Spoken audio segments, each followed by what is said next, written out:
Beginning to think you didn't hear that gong. Is it on? It's not on. Hello? No?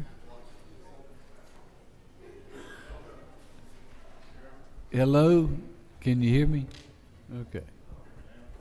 Well, good morning. Y'all are going to be, when we make motions today, y'all were so good about following instructions. Now, this morning it's going to be Simon Says.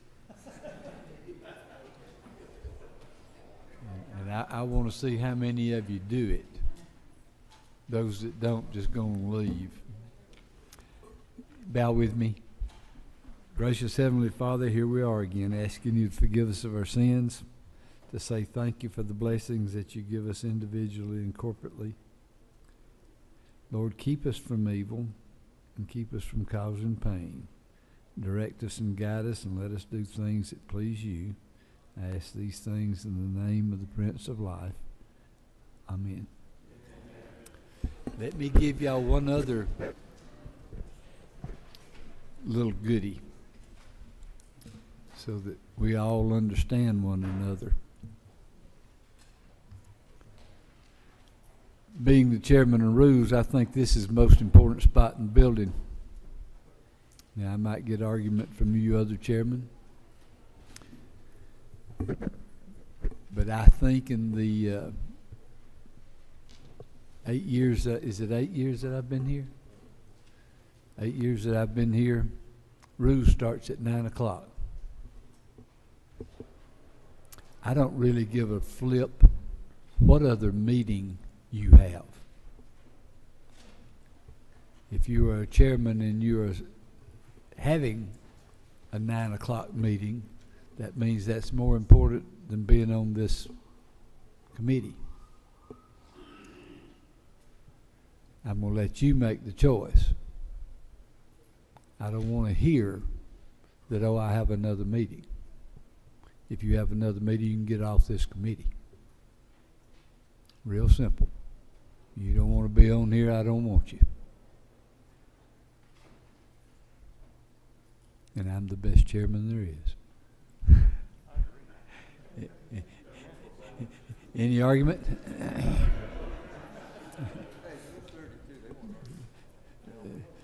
Mr. Williams. Mr. Chairman, I just want to let you know if you clear up some spots, I am available on the chairmanship. Okay. I'm going to write that down on something. It's probably a piece of toilet paper, but I'll write it down. Okay. Wall. Quick.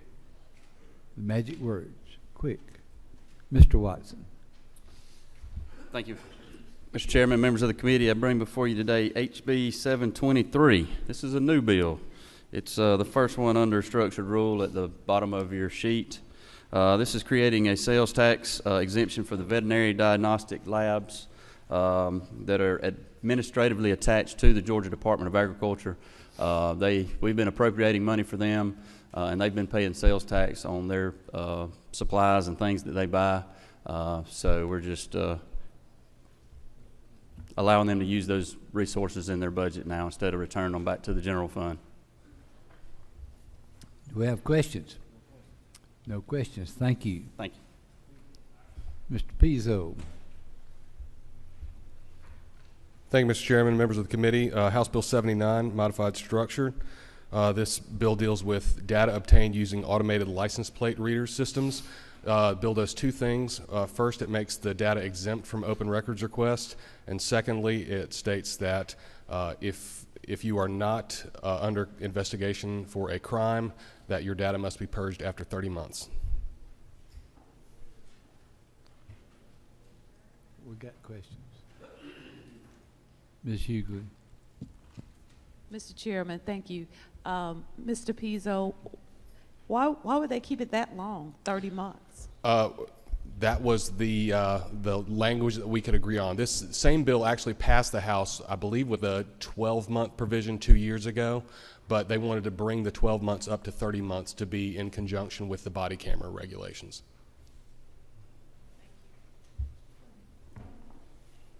Mr. Fleming. Thank you, Mr. Chairman. You may have just touched on the answer to my question, Representative. That is, what is the current law that we're changing?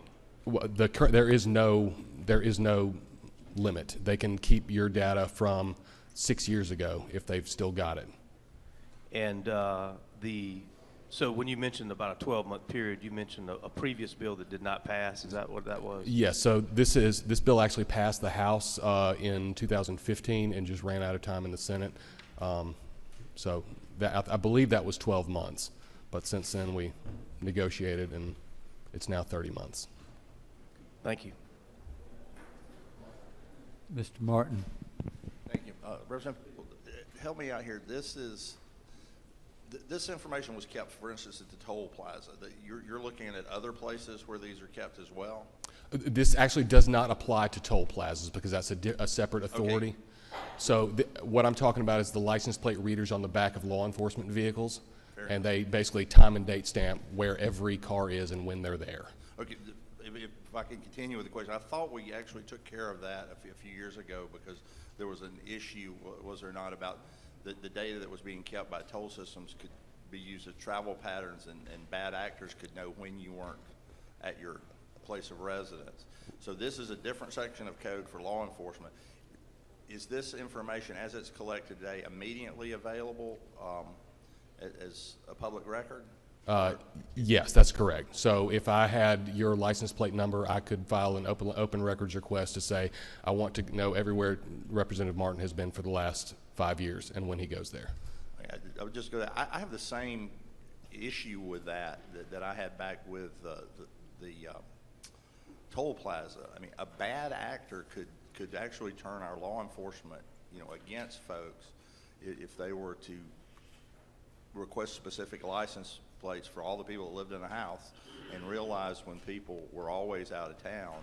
I don't know if there's a way to work that into this bill, or maybe that's a different measure, but it's well, and that's for misconduct. Well, that's why this bill makes this data exempt from the open records requests. So it does that immediately. Does it make them exempt from open records requests immediately? Immediately. Well, upon signage. No, but the data immediately, not after 30 months.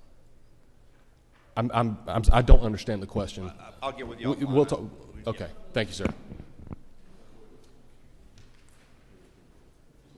No more questions. Thank you. Oh, thank you. Mr. Bonner. Thank you, Mr. Chairman. Bring you again today House Bill 487. It's the third down under modified structure rule. This is an amendment to the Disaster Volunteer Relief Act, which includes our Civil Air Patrol. It adds the Civil Air Patrol in the same category as we currently have for our Red Cross personnel. No questions. Mr. Belton. Thank you, Mr. Chairman. I bring before you House Bill 699, third from the bottom of the modified open rule. It's a firefighter certification of military firefighting training may be accepted as required basic training for civilian training. No questions. Thank you. Thanks, sir. Mr. Petrie. Good morning, Mr. Chairman. Thank you again. I bring to you House Bill 618, about halfway down, modified structured. A bill that would incorporate the city of Skidaway Island. I would emphasize that, again, that this was a very strong grassroots effort, been discussed for many years. We're lowering taxes based on the current SSD tax rate as we do this. I live in this area that would be incorporated, and there has been no opposition to date from a single county commissioner or city council member. So we have had no organized or real opposition from anybody on the county level. No questions. Thank you. Members, wait a second. Wait a second.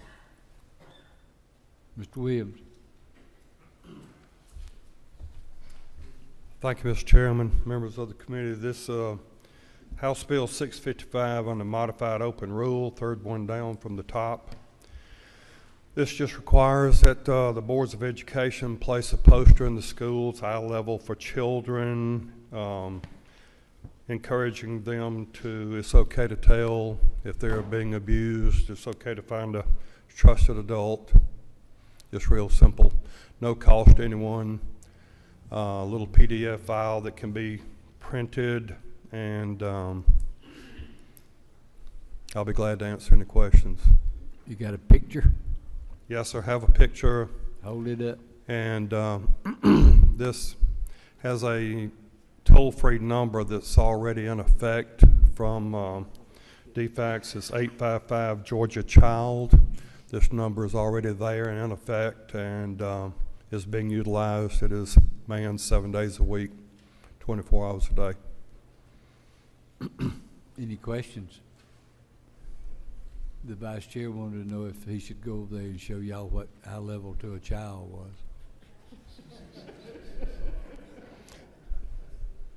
Come on. Thank you. Thank you, sir. Mr. Willard. Thank you, Mr. Chairman. I'd like to ask for House Bill 538. This is a measure that is a little unusual. The Fulton County Board of Education retirement system was created back in the 30s, and the legislature at that time apparently had the only oversight and governance of this plan has continued all these years. Every time there was a need to make a change in the plan, it required coming back to the legislature to get the plan modified, changed for whatever reason. It's the only plan, I believe, in the state of Georgia that is still under the control of the legislature, and what we're doing is the Fulton County delegation, as far as the Board of Education, part of it is seeking to have this change to put it back in or put it now in the hands of the school board, and the oversight that will remain is they cannot change the benefits of the plan without coming back, getting approval by local legislation to the delegation of Fulton County. Any questions? No questions, thank you.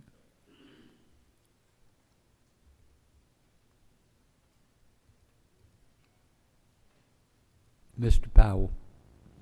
Thank you, Mr. Chairman. I'd like to ask for House Bill 751 on the bottom of the modified structure list. This is basically the same bill that passed the General Assembly last year on 911 Communications Authority.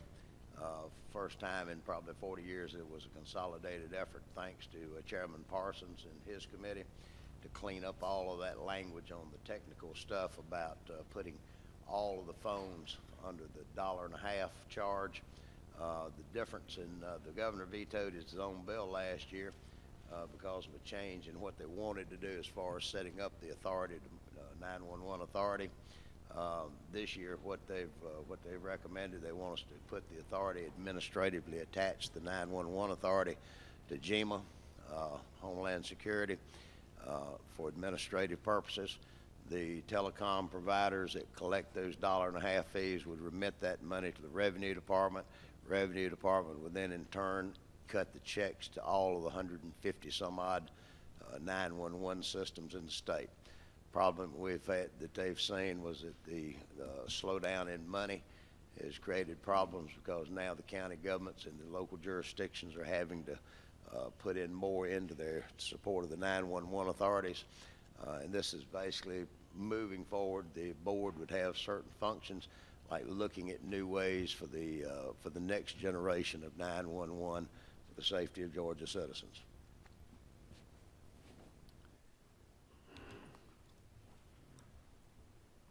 Mr. Fleming. Thank you, Mr. Chairman. Chairman Powell, I think I mentioned this to you earlier, but I don't know what changes y'all may have made in committee. Does the Speaker of the House get to appoint any members to this authority? No, sir. Neither does the Lieutenant Governor. Last year, when this bill came through, we changed it so that the Speaker of the House could have appointments to this authority. Would you be opposed to doing that? If the Speaker tells me that's what he wants, and I will certainly offer that amendment. But Thanks, I sir. have not heard from the Speaker.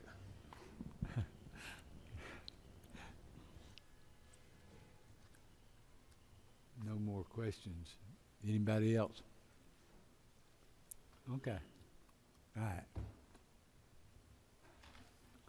I'm going to set the calendar then for tomorrow, Thursday, February the 8th. All right, here's the way we're going to do this. Now, when I ask for a motion in a second,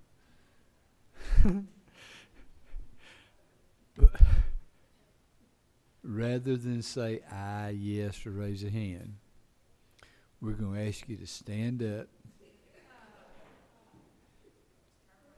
turn around, and do the hoochie coochie. I don't think you can do it getting on. Now what's important about this is I want to see how many of you do it. I'm lying. Come on, it's morning. Good grief. All right. Yeah, I won't be having fun towards the end of the session, so let's have a little, lighten up. This is not life and death yet. It turns into that apparently 2 or 3 times a year. Okay, under modified open, HB 538. Do I hear a motion? Do I hear a second? All those in favor signify by saying aye. Same sign for those opposed. It's on. Under modified open, HB 655. Have a motion, 2 motions for a second. All those in favor signify by aye. Same sign for those opposed. It's on. Modified open, HB 699. All those in favor signify by aye. Any opposed? Same sign. It's on. Under modified structure, HB 618. Have move in second. All those in favor signify by aye.